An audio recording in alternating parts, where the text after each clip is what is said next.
very good morning all my dear students. This is Pradyum और students आप सारे के सारे कैसे हैं? बढ़िया ही हैं सारे के सारे। अब तो डेली मिल रहे हैं, प्रेजेंट में भी आते हैं सारे बच्चे बहुत अच्छे से, प्रॉपरली लाइव क्लास भी ज्वाइन कर रहे हैं, है ना। और नोट्स भी शो करते हैं। अब तो थोड़ा और जिन बच्चों के नोट्स नहीं आ रहे हैं वो सारे के सारे बच्चे थोड़ा अपना नोट्स सिक्वेंसली भेजना स्टार्ट करें, ठीक है ना। ऐसा ना करें कि नोट्स मिस कर दें, ठीक है। क्योंकि मैं सारे बच्चों के नोट्स भी प्रॉपर्ली चेक करता हूँ, किसी भी बच्चे का नोट्स कहीं भी मिस नहीं होने देता हूँ। फटाफट से मैं चेक करके इंस्टेंटली आपको रिवर्ट सेंड कर देता हूँ।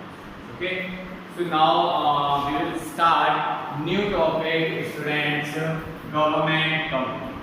This is lecture number 32। Okay, so students हम क्या पढ़ रहे थे अभी? पब्लिक सेक्टर में हमने काफी कुछ पढ़ लिया था, ठीक है ना।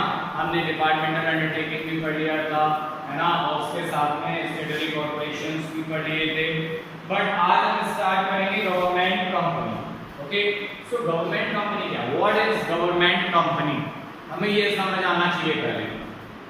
हर वो कंपनी जिसमें 51% paid up share capital governments की होती है। आप सोचिए, एक कंपनी में अगर 100% कैपिटल होगी, ठीक है ना, पेड अप कैपिटल, उस 100% पेड अप कैपिटल में से 51% गवर्नमेंट की होगी, यानी कि अदर्स की कितनी होगी? मैक्सिमम 49%। अब आप एक बात सोचिए, सेल्फ से आप सोच सकते हैं कि अगर 49% अदर्स की होगी, यानी कि मैक्सिमम मेजर शेयर होल्डिंग किसकी होगी? फिर गवर्नमेंट की। अगर बात करता हूं आप हैं और हम हैं, एक कंपनी खोली आपस में मिलके, मेरी शेयर होल्डिंग होती है 51%, बाकी सारी की सारी आपकी। फिर आप चाहे पूरी क्लास शेयर्स को परचेज कर लें, बट अगर मैंने 51% शेयर होल्ड कर रखे हैं परचेज करके, देन उस सिचुएशन में आप कभी भी मुझसे ज्यादा शेयर्स को परचेज नहीं कर पाओगे। दैट मींस जो डिसीजन मेकिंग पावर होगी वो हमेशा मेरे पास रहेगी। उसकी जो भी गवर्नमेंटल अथॉरिटी और नॉन गवर्नमेंटल अथॉरिटी होगी वो किसके पास रहेगी? हमेशा गवर्नमेंट के पास। बात करते हैं 51 पेड अप कैपिटल, मतलब वो कैपिटल यानी कि वो अमाउंट जिससे बिजनेस स्टार्ट किया जा रहा है, उसमें 51% पार्ट किसका होगा? Only and only governments part, ठीक है ना। गवर्नमेंट उस 51% पार्ट को क्या करेगी? अपने कैपिटल इंट्रोड्यूस करेगी। उसमें हो सकता है कुछ सेंट्रल गवर्नमेंट का हो, कुछ स्टेट गवर्नमेंट का हो, बट याद रखिएगा 51% हमेशा ही गवर्नमेंट का होगा। इस बात को हमेशा हम बहुत अच्छे से ध्यान रखेंगे, यानी कि गवर्नमेंट की जो भी उसमें पार्टिसिपेशन होगा वो कभी भी 51% से कम नहीं होगा। Okay students, now definition is according to section 2 subsection 45 of the Companies Act 2013. A government company means any company in which not less than 51% of the paid up capital is held by central government and by any state government, or partly by central government and partly of one or more state government. आगे and includes a company which is a subsidiary of the government company. Okay, so इसको हम एक बार समझते हैं और थोड़ा detail में। Suppose that कोई कंपनी है, ठीक है ना, कोई कंपनी है, हमने सपोज एग्जांपल ले लिया BSNL, ठीक है ना। BSNL में सेंट्रल गवर्नमेंट पार्ट लगाती है। सेंट्रल गवर्नमेंट ने कितना परचेज किया? 30%। एग्जांपल ले रहा हूं मैं, ठीक है ना। अज्यूम कर लेते हैं यूपी गवर्नमेंट ने इसमें पार्ट कितना लगा दिया? 10%। फिर एमपी गवर्नमेंट, इन्होंने कितना खर्च किया इसमें? 11%, यानी कि इनका टोटल कितना हो गया? 51%। बाकी का पैसा चाहे पब्लिक लगा दे, लेकिन ये तीन गवर्नमेंट्स ने मिलकर 51% अगर इन्वेस्टमेंट करिए, that means this is government company. Okay students, I hope आपको ये बात समझ आ गई होगी। बहुत आराम से, कुछ भी इसमें टेक्निकल पॉइंट नहीं था, बिल्कुल इजी था, नॉर्मल सम था, कहीं पे कोई कंफ्यूजन नहीं। चलिए आगे चलते हैं अब इसके साथ देखिए suitability of example of government company, ठीक है ना, यानी कि हम यहाँ पर सुटेबिलिटी और एग्जांपल ऑफ गवर्नमेंट कंपनीज की बात करने वाले हैं। Number 1, where the government wishes to control a company in the private sector without nationalisation, किसी भी कंपनी का नेशनलाइजेशन करे बिना ही अगर हम उस प्राइवेट सेक्टर की कंपनी पर कंट्रोल करना चाहते हैं तो उसका सबसे अच्छा तरीका क्या होगा? उसका सबसे अच्छा तरीका है एक गवर्नमेंट कंपनी उसके पैरेलल में लाके स्टैंड कर दी जाए। क्यों?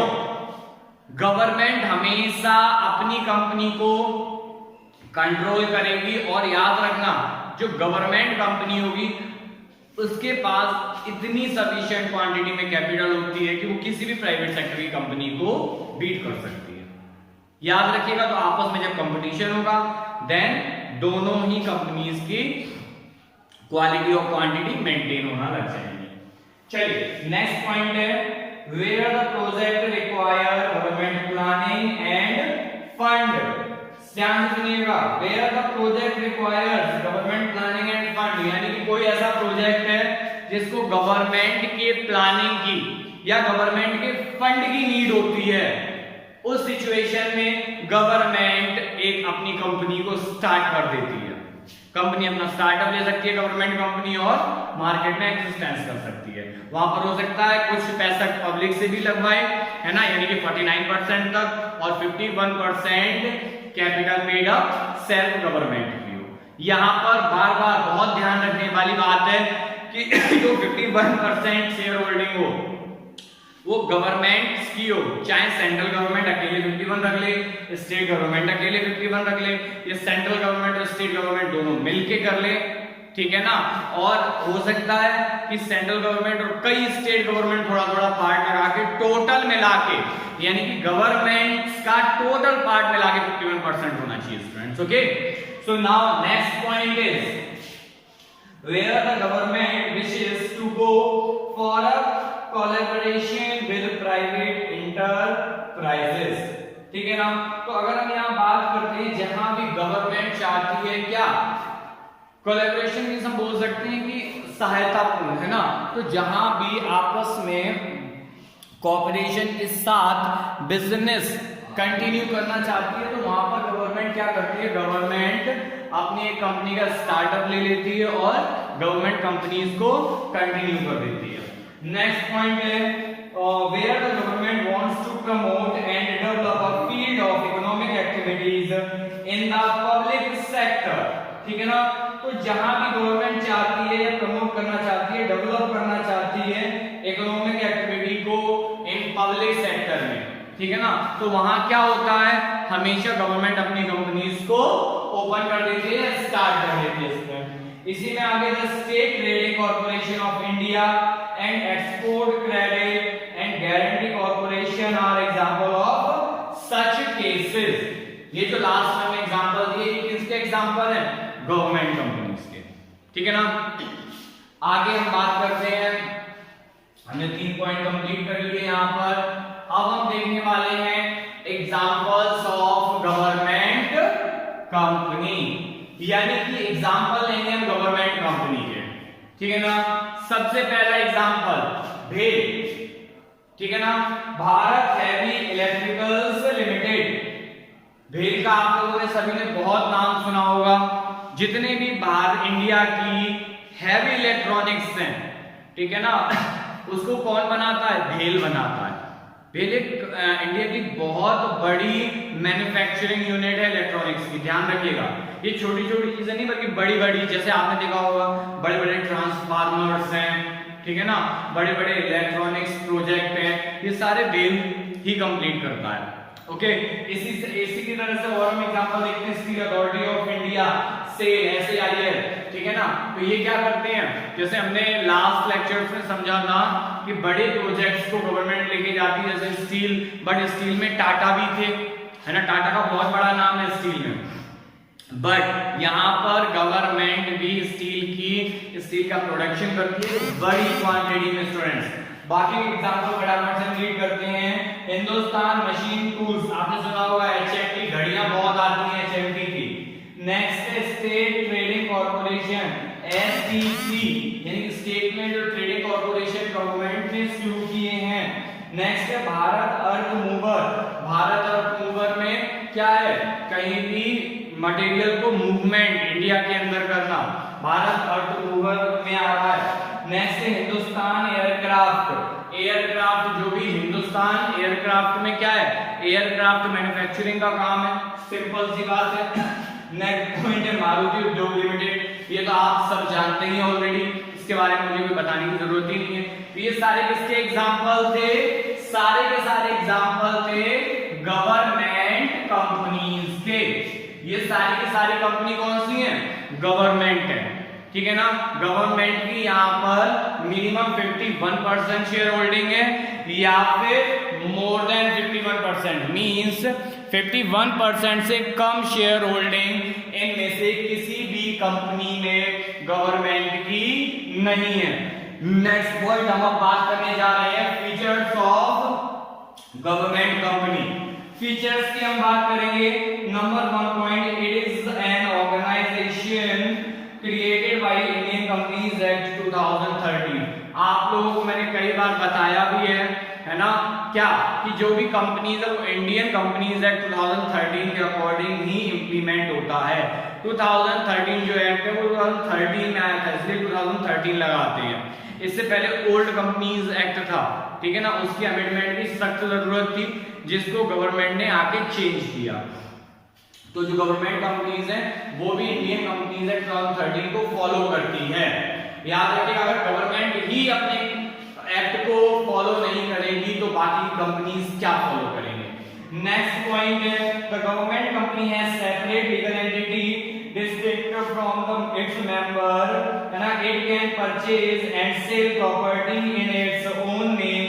It can make contracts, issue and issued in its own name. हमने पहले ही बताया था एक कंपनी और एक दूसरा कंपनी का ओनर या शेयर होल्डर, ये दोनों एक दूसरे से अलग अलग होते हैं, एक ही नहीं होते हैं। मींस शेयर होल्डर अपनी अलग असेट परचेज कर सकता है, बिल्डिंग अलग परचेज कर सकता है, सेम एज कंपनीज भी अपनी असेट अलग परचेज कर सकती है।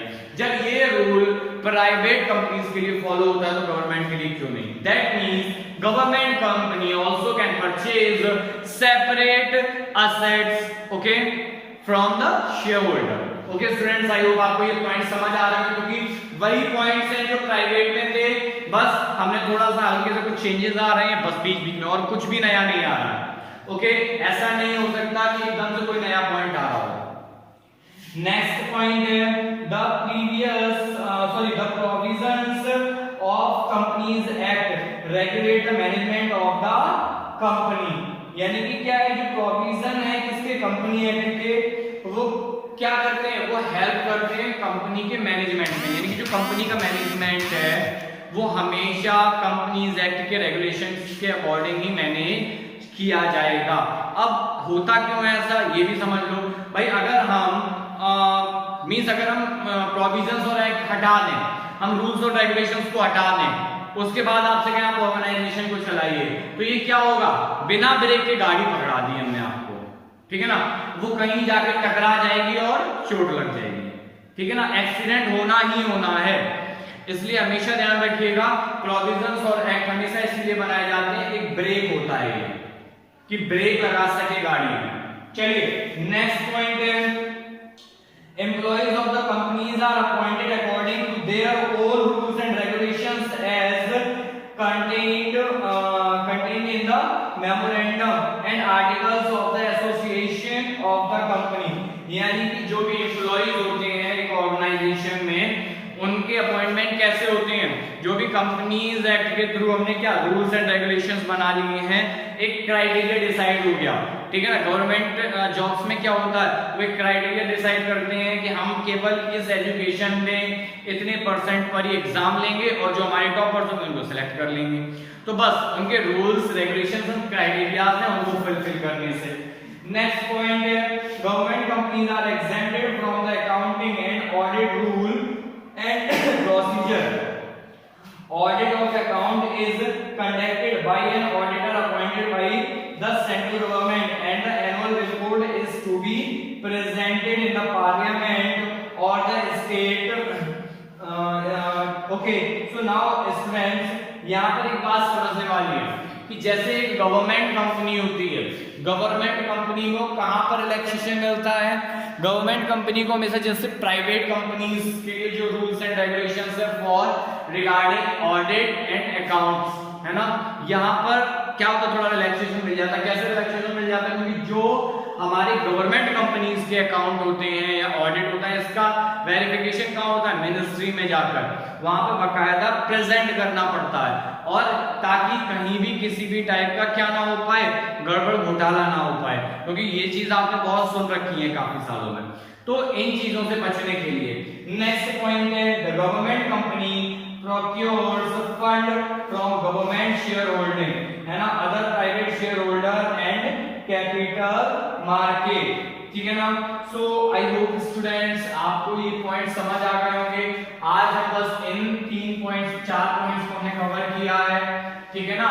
फीचर्स, इसके बाद मेरिट एंड डीमेरिट हम नेक्स्ट लेक्चर में कवर करेंगे स्टूडेंट्स. ओके अगर आपको किसी भी पॉइंट में, बार बार बोल रहा हूं, किसी भी पॉइंट में प्रॉब्लम आती है, यू कैन आस्क मी. घर पे लगातार स्टडी करिए. ठीक है ना. अगर कहीं भी कन्वर्सेशन में दिक्कत आ रही है, मैं कुछ पढ़ा रहा हूं, आपको समझ नहीं आ रहा है या मेरी बात आप तक नहीं पहुंच रही है ना, then you can talk to me directly, no problem. आपको कोई डाउट हो, किसी भी टाइम डाउट हो, आप मुझसे पूछिए. Okay I am ready to ask any answer and queries. Okay, so thank you students, have a nice day.